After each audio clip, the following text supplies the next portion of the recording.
Mangai na bitu sildi Injurin kemungkuna odi Bitu inhanan lovin Kunzare na tunapsi Kanjlo elmis kamangai te Padam kona lo palulago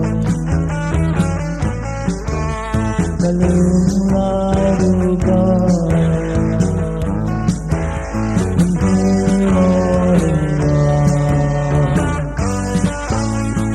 Izule zuhai katona Yang entang hai singkong Kamangai bece hitu odi Osan mel kabu moi te Rentang hui pa angin buzing ati Kain silo elmis kamangai te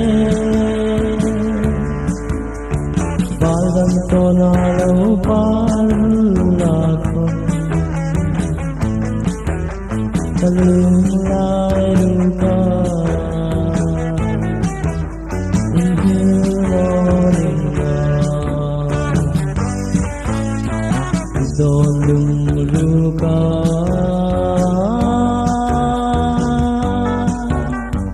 Nimna paruno sinkhom Zule zule unauhai